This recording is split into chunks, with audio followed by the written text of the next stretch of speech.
So before we get into all that amazing nerd news, guys, we're going to give you our weekly movie review. We saw a lot of movies this holiday season. This was a chock full holiday season of movies, guys. Of course, we saw Star Wars, Rise of Skywalker, loved it. We saw Uncut Gems, which was totally awesome. Bombshell. Let me just say one thing about Bombshell. That if you are second guessing whether or not to go see Bombshell, go see it. It's absolutely fantastic. It exceeded my expectations. But the one movie that really knocked my socks off this holiday season was the World War I epic 1917. You've probably seen trailers for it, guys. The movie comes out. They had a limited Christmas Day release. Worldwide, it's going to launch in theaters on January 10th. We went ahead and saw it a couple days ago. Can't tell you, this is the most phenomenal movie I've seen all holiday season. It's absolutely spectacular. You've probably seen the trailers. Basically, the plot of the movie is two young British soldiers during the First World War are given an impossible mission: deliver a message deep in enemy territory that will stop 1,600 men and one of the soldiers' brothers from walking straight into a deadly trap. The movie is directed by Sam Mendes, Oscar Award winner Sam Mendes. You know him. He directed American Beauty. He directed Road to Perdition. Knocked it out of the park, guys. What really surprised me about 1917, I didn't know this going into it, was it's shot in the style of Birdman, where the whole movie is like in one continuous shot. That's insane. Unfortunately, I didn't get to go see the movie with Chuck because, he has special days off that I don't. I do. But I'm still looking forward to seeing this. You'll go see it again with me, right? I can't wait to go see it. I will go see this movie multiple times, Oh, guys. good, because I hear it's amazing. Like you were saying, the one-shot aspect of it, like Birdman, and they did that in Haunting of Hill House for an episode, They too. did on that one episode of Haunting of Hill House. It's such a cool trick with the camera. It's awesome. It is, and now you talk about Birdman, because sometimes it can be a little bit jarring, and it can feel a little bit fake. Like Birdman, it was really neat to see it, but it felt a little fake. You can kind of see where they were kind of cutting from scene to scene. It was a little bit obvious, but this one is so organic because it's shot so much outside, and the fact that they're traveling from different places. It's not just all shot like inside of a theater like in Birdman was. And they're going from just the grittiness of this film. There's the deep, dark, gnarly trenches of barbed wire. There's no man's land.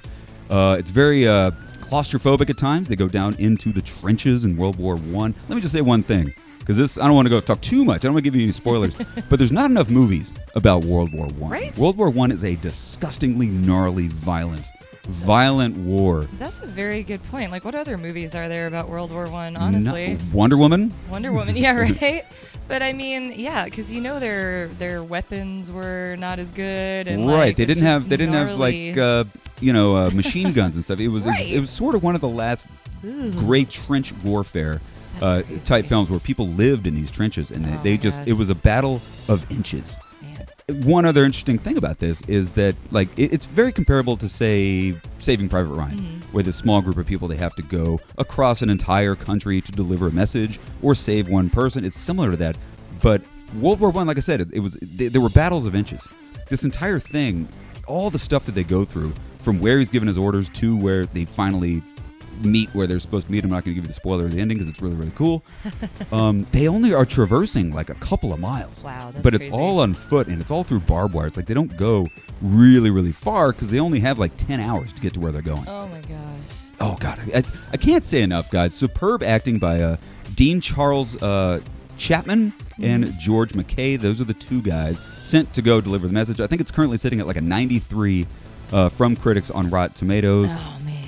Again, the movie comes out January 10th. I highly recommend checking it out and see it in theaters. I jumped out of my seat like 10 times because that's another great thing about it is it's dialogue heavy, but there's lots of points in the film where it's really, really quiet, where they're just the suspense of this film is hitherto undreamt of. There it is. And it'll be all quiet, and then bam! Yeah, you know why that's funny is because Benedict Cumberbatch is in the movie, and you just made a Doctor Strange I made a Doctor Strange joke. Good call. Well, I'm glad you brought that up because everybody, you see in the trailers, you see Benedict Cumberbatch, you see Colin Firth. They're in there for like 2 seconds. Oh, yeah, I noticed that. Like, or that's what I've heard anyway. It is really about Dean Charles Chapman's character and George McKay's character. It's really just about these two guys traveling to deliver their message, and like they got like 10 hours to do it. They get their orders like in the evening.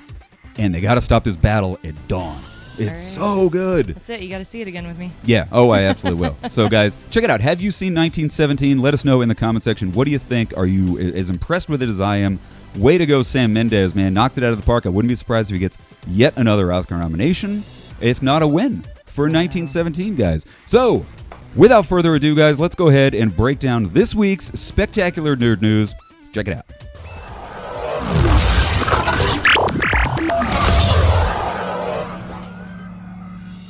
All right, guys, first nerd news story of the week, New Mutants. That movie, I think we saw the first trailer for New Mutants. I think it was in 7th grade. Yeah, right? That sounds about right. Oh, I remember it like like it was yesterday. 16 years old.